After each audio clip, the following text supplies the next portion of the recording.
কুফর শব্দের অর্থ হলো আত্তাগুতিয়াতু, ঢেকে দেওয়া।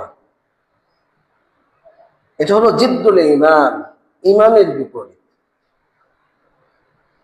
আমরা ঈমান জানি, ঈমান কি জিনিস।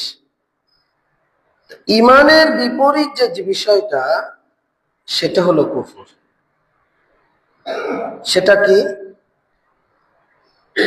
যেহেতু ঢেকে দেওয়া, আল্লাহ নিয়ামতকে অস্বীকার করা, আল্লাহ নিয়ামতকে ঢেকে দেওয়া, এগুলো অর্থে কুফরটা ব্যবহৃত হয়। কাফেরকে এজন্যই কাফের বলা হয় যে তার আচার আচরণ কার্যক্রম এগুলোর মাধ্যমে সে আল্লাহর বিধান এবং আল্লাহর নিয়ামতকে সে অস্বীকার করে।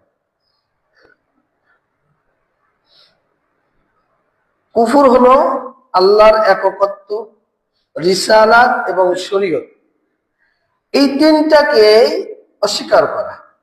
অথবা সেও আল্লাহর একত্ব অস্বীকার করলো, আল্লাহ তাওহীদকে, অথবা কেউ রিসালাত নবীকে অস্বীকার করলো, অথবা কেউ শরীয়তকে অস্বীকার করলো। তিনটা একত্রিত ভাবেও হয়, অথবা কোন একটা বা কোন একটার অংশ ওই ব্যক্তি অস্বীকৃতি জ্ঞাপন করলো, তাহলে সে কাফের হয়ে যাবে। কি হয়ে যাবে বলেন? কি হয়ে যাবে? কাফের হয়ে যাবে।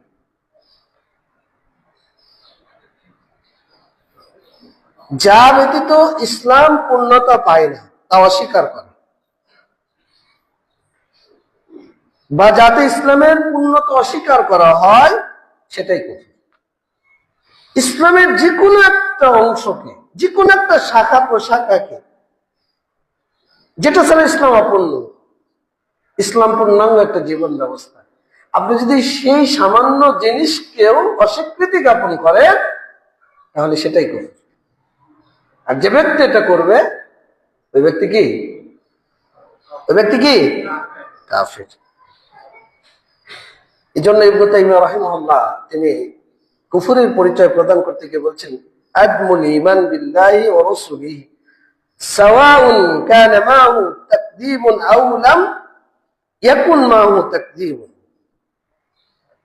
বাল শাক্কুন ওয়া রাইবুন আও ইরাদুন আনিল ঈমান হাসাদান আও কিবরান আও ইত্তিবাআন লিবা'দ আল আহওয়াইস সারিফ।